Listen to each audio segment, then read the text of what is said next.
Hello friends, teaching and study hub में आपका स्वागत है। हमारा आज का विषय है कबीर की साखी।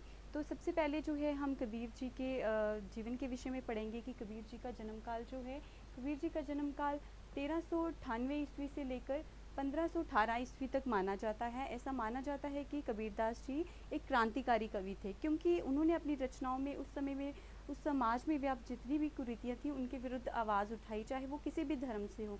क्योंकि उनका मानना था कि ईश्वर का कोई निश्चित रूप या आकार नहीं है। ईश्वर को जो है हम हर जगह पा सकते हैं, हर जगह खोज सकते हैं। क्योंकि उनके लिए जो है वो सबसे बड़ा धर्म जो था वो मानवता का धर्म था, ह्यूमैनिटी का धर्म था। तो सबसे पहले कबीर जी की साखी में जो है वो है, ऐसी वाणी बोलिए मन का आपा खोए, अपना तन शीतल करे औरन को सुख होए। अर्थात मनुष्य को जो है हमेशा ही अपनी वाणी में ऐसे शब्दों का प्रयोग करना चाहिए जो कि स्वयं उसकी आंतरिक आत्मा को जो है वो मधुरता एवं शीतलता प्रदान करे और सुनने वाले को भी उससे जो है सुख की अनुभूति हो। क्योंकि ऐसा बोला जाता है कि अगर हम जो है अपनी भाषा में जो है अपने शब्दों में मधुर शब्दों का प्रयोग करते हैं जो दूसरों को भी सुनने में अच्छे लगते हैं, उसके साथ साथ जो है हमारा जो व्यक्तित्व है, हमारी जो पर्सनैलिटी है, उससे वो भी एनहेंस होती है। और ये बहुत ही सही बात है कि यदि हम अपने शब्द जो हैं हमेशा मधुर रखते हैं तो सुनने वाले को तो अच्छा लगता ही है,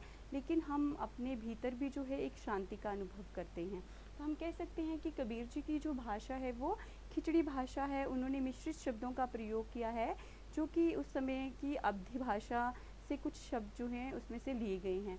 इसी प्रकार से कबीर जी की दूसरी साखी है, कस्तूरी कुंडली मृग बसे ढूंढे वन माही, ऐसे घटी घटी राम है दुनिया देखे नाही।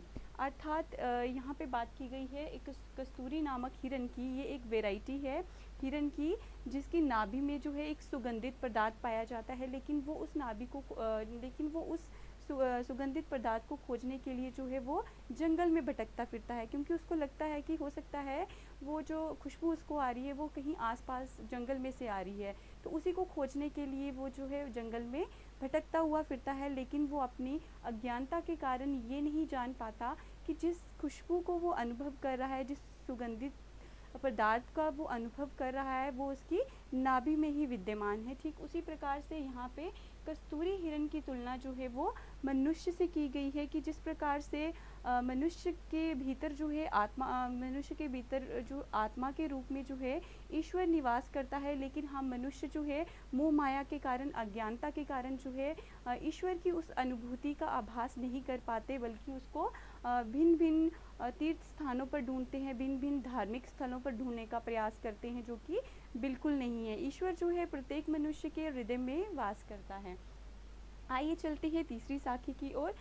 तीसरी साखी में कबीर जी कहते हैं कि जब मैं था तब हरि नहीं, अब हरि है मैं नाही, सब अंधियारा मिट गया जब दीपक देखा माही। अर्थात जब तक मनुष्य में जो है मैं की भावना है, जब तक मनुष्य में अहंकार की भावना जो है वो रहती है, तब तक उसे ईश्वर की प्राप्ति जो है वो कभी नहीं हो सकती। क्योंकि ईश्वर की प्राप्ति ऐसा माना जाता है उसी मनुष्य को होती है जिसका मन जो है साफ और निर्मल होता है।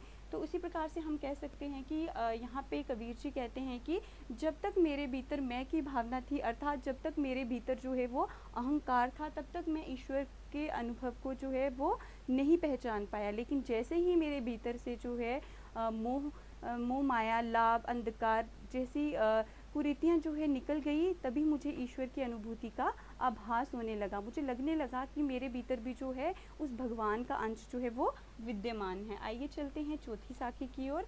सुखिया सब संसार है, खाए अरु सोवे, दुखिया दास कबीर है, जागे अरु रोवे। यहाँ पे कबीर दास जी कहते हैं कि समस्त संसार जो है वो सुखों का अनुभव कर रहा है। यहाँ पे किन सुखों की बात की है कबीर जी ने?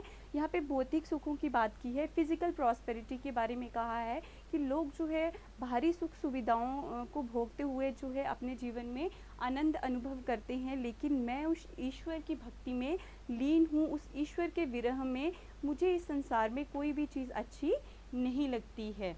तो ईश्वर की भक्ति के अभाव में जो है कबीरदास जी को संसार का कोई भी सुख जो है वो कोई भी सुख जो है उसकी अनुभूति नहीं हो पाती। इसीलिए उनके लिए सबसे बड़ा सुख क्या है? ईश्वर भक्ति को प्राप्त करना, ईश्वर का अनुभव करना। इसी प्रकार से पांचवा दोहा है, विरह भुहंगम तन बसे, मंत्र न लागे कोय, राम वियोगी ना जीवे, जीवे ते बोरा होए। अर्थात कबीर चाची कहते हैं कि मुझे जिस प्रकार से मनुष्य को यदि एक मनुष्य को यदि कोई सर्प काट लेता है तो उसकी मृत्यु हो जाती है सर्प के जहर के कारण, उसी प्रकार से यहाँ कबीरदास जी कह रहे हैं कि मुझे ईश्वर के विरह का जो रोग है वो लग चुका है और मैं ईश्वर भक्ति के अभाव में, ईश्वर के दर्शन किए बिना जो है वो जीवित नहीं रह सकता। और अगर हाँ, यदि मैं ईश्वर की भक्ति के अभाव में जीवित रहने का प्रयास करता भी हूँ तो मेरा वो जीवन जो है वो एक पागल मनुष्य के भांति जो है वो व्यतीत होगा।